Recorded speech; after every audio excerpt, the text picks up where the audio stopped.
This is Arnold Schwarzenegger, and you're listening to the Reginal P. Jones Show. Although, I'm not Arnold Schwarzenegger, but you are listening to the Reginal P. Jones Show. Hello, hi, and welcome back. My name is Reginald P. Jones, and this is the Reginald P. Jones Show. And I don't know when this happened. I don't know when someone said this is okay, this is a good time for this to happen. But whatever happened to men being men?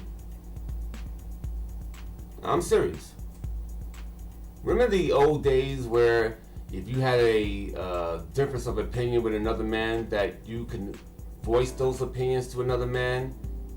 Remember those days? You can make logical sense and voice this to another man.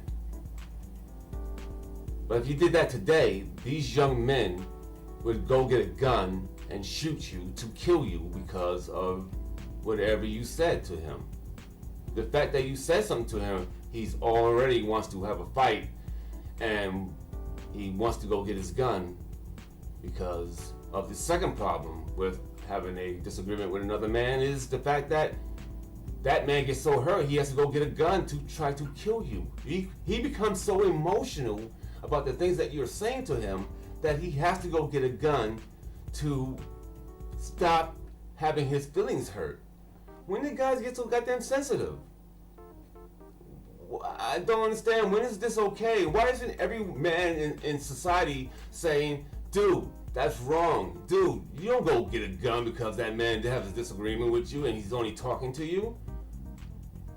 Why isn't every man doing that? I don't get it. I would say, dude, what are you doing? You gonna go get a gun and kill that guy because he has a disagreement with you? Because his dog is barking on your fence or whatever? You don't get a gun because Men, listen, young men, listen. I don't know, well actually I do know why you act like this. The fact of the matter is that you didn't have a father in your life.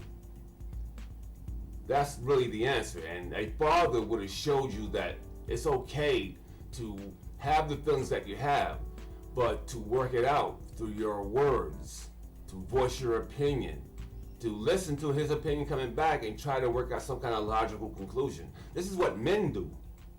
Men aren't so emotional to just go, oh, I'm so angry, he hurt my feelings, and I'm gonna go get a gun and kill him, then I kill myself. What kind of man is that? Who taught you to do this? And I know who taught you to do this. But before I go into that route, I want to ask you another thing. Whatever happened to men having fist fight with one another? And in that fist fight, they shoot a fair one. You know what I mean?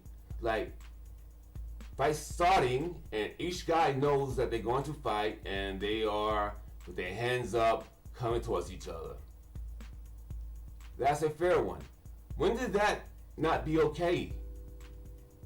I'm looking through YouTube and all I'm seeing is Sucker Punch City. I mean, all I'm seeing is a bunch of dudes sucker punching another dude. Why isn't dudes, men, you gotta tell these young dudes, or someone's gotta tell these young dudes that that's not being a man. That's being a bitch ass to sucker punch another man because you have a disagreement with and you can't get it worked out. That's some kind of bitch move, dude, and you need to be told that. Somebody got to tell these guys that don't do a bitch move. If you're gonna fight us, shoot a fair one, and whatever happens after you shoot a fair one, you shake hands and you move about your business. That's how you do it as a man. That's how I always done it. I'm a man. I'm not any better than any other man, or maybe I am, but most men aren't better than any other men. That's what happened to those days, and why does it seem like it's so far gone?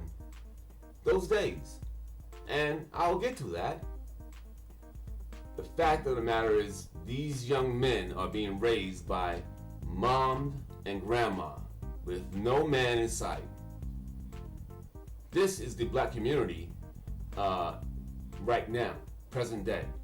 There aren't enough men in these kids' lives, in these young men's lives, to teach these men logic and patience and to be calm with their emotions. There's no father around, so these men don't know how to act like a man. These mothers, these black women, these black mothers are usually young and immature and got hurt feelings, and because the black woman ultimately she does not like herself, she hates herself, she hates her dark skin because she feels that she competes with white women for that white man. So that woman who's raising that boy, who she hates, by the way, because that boy looks like the father that has left her or cheated on her, and so she wants revenge on him, so she will use his life against him. And if the man's not around to use his life against her, she would use that boy for the system to get money for her, and well, not for the boy. The boy gets the scraps, what's left. Black women hate their children because that children usually looks like the man that was in their lives who has done them wrong, according to them. I don't understand, where is it okay that a woman can keep a man away from his child? Why is that okay? Why is society allowing this? Why isn't the white government stopping these things from happening? Why do the white government advocate for the black man or the low-income man not to be in the home of these children so that the woman can get public assistance? Why is that part of the solution, to get rid of the men out of the household? I don't get it. But the fact of the matter, that's what we have today in society. That's what we have in the black community. We have these black moms and grandmas. By the way, there's a lot of grandmas raising these children because the mother, who was too immature and too self-hating, doesn't have the intestinal fortitude to raise the child that they wanted to have to keep that man and whatever income that she was getting from him. So she doesn't have that. Now she wants to go play Mariah Carey in the clubs now. She wants to be a diva in the club and get a drink on and meet her next new date or victim. So grandma's raising a lot of these kids, and we all know that. There's a lot of grandmas raising a lot of boys. But for the fact of the matter is, over the last 30 to 40 years, there has been more selfish raising of black men by these women, because the government has pushed the black man out of the household, or the black woman who ultimately wants a white man to take care of her, because that's the ultimate for a black woman. And we all know that's the truth. The black woman who hates her skin because she competes with the white woman for that white man. She wants to be taken care of by that white man. And she will use the system to get taken care of by having a child of the man. I mean, really, it's all because of these black women who aren't willing to be a mother to these children, to these men. Because if they were really caring about their children, these young men that they have and these young boys that they have, they would keep the father so close to this boy's life, knowing that he needs this role modeling. They would do whatever they could to help this young boy out. They don't. What they do introduce this young boy to is the fact is they have no man in their life. They are constantly having a bunch of uncles. No man can stick around, so all that boy's seeing is men come and go as he pleases. The women are doing everything wrong to corrupt black boys. They actually seem like they're going out of their way to corrupt black boys. And the fact of the matter is they don't fucking care about their children, boys or girls. They just give two shits about anybody but themselves. So we got to do something here, folks. We have to somehow change some of these rules and laws and bylaws and whatever. We got to keep the father in the household. We have to make it advantageous where if you have the father around in the kid's life, the young boys or even the young girl's life, that maybe they can get some kind of funding for that. Instead of locking these fathers up because they didn't pay their child support, so now the father is not only isn't around, he also has a prison record, which makes his chances of getting a better job non-existent. I mean, the system is all wrong in all kinds of situations. There's nothing right about the system other than the fact is that you keep this black woman slightly above poverty.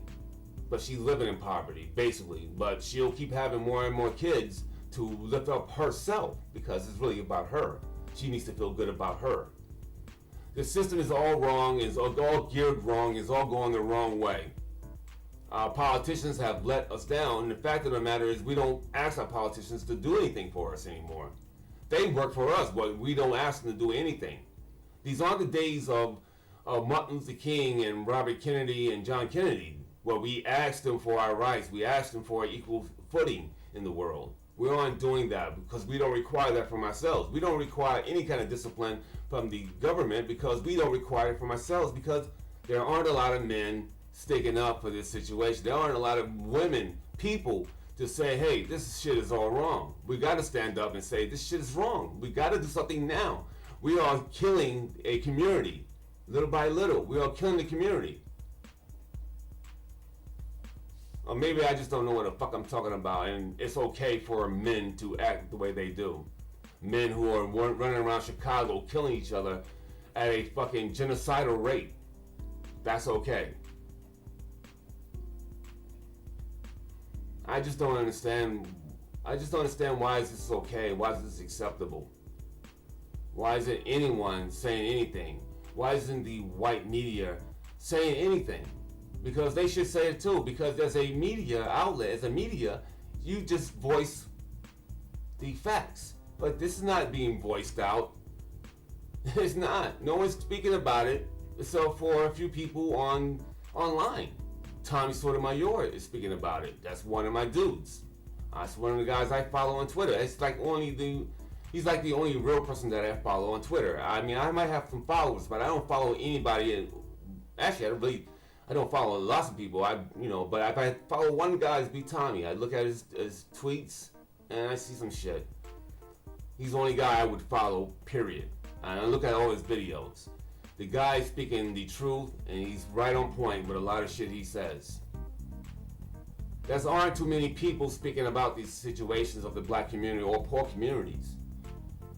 We need to all stand up and say, this shit is wrong. We need to change these things. This is wrong. These black boys are growing up to be black bitches and pussy ass cocksuckers. Women are being raised, girls are being raised to be non-caring, self-indulgent assholes, like their mothers and grandmas. Because grandma needs to get her swerve on. Grandma needs to get her drink on too at the club. This is bullshit. These black mothers are not mothers. They are fucking incubators for babies. Baby after baby after baby into a family that is poor and have no future. There's no savings for college. There is nothing that she is doing for her family. These black women. And this is all over the last 30 to 40 years. The government has given up on the black man, but not me. I'm a black man, so I won't give up on myself.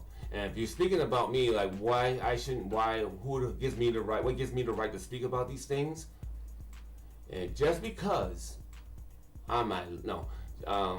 just because I am free from all that bullshit, from all that nonsense, from all that being pulled down by the black woman in these black communities, just because I'm free does not mean that I don't have a obligation to my fellow black men and women and girls and boys to want to help them. I'm from Brooklyn, New York, Bed-Stuy. It's a black community. I've lived there most of my teenage life, and I lived in Brooklyn, Ridgewood. I've lived in I wouldn't say poor community, but I lived in all black communities before, and I see what goes on day in, day out. It is terrible. I see all the shit that happened in Crown Heights and in the 90s, where there's all these little cliques of gang of boys running around, where their fathers are not around, or their father is, or even when the father fails his kid, because that happens too. The father fails his kid because he doesn't fight as hard as he can for his kids. I don't know why this is okay with everyone. I don't know why it's not a wide word panic Wide word panic. Should be a whole world panic. Of course that phone's gonna fucking ring when I'm talking about this. Because this is an important issue that I'm talking about. So I won't let the phone stop me. I won't let anyone stop me from saying the things I need to say about this. This is bullshit. My name is Reginal P. Jones, and this was the Reginal P. Jones Show. We got to do something, folks. We just can't allow this shit to just go away. We are evaporating as a functioning society. All we see now is when they talk about the inner city is crime. Some ridiculous crime that happened, some ridiculous murder that happened, some break-in, some bad parenting by this bad mother. It's really a shame. This is what the world sees. The black man and the black woman are pieces of shit. And I can't say that they're wrong. But we can stop it, and we need to stop it now, all of us. The people who stand on the sidelines who do nothing are part of the problem. Passive aggressiveness is not going to fucking help anyone. You need to get involved, you need to say something, you need to do something now. That was the Reginal P. Jones Show. He was Reginal P. Jones. Oh boy.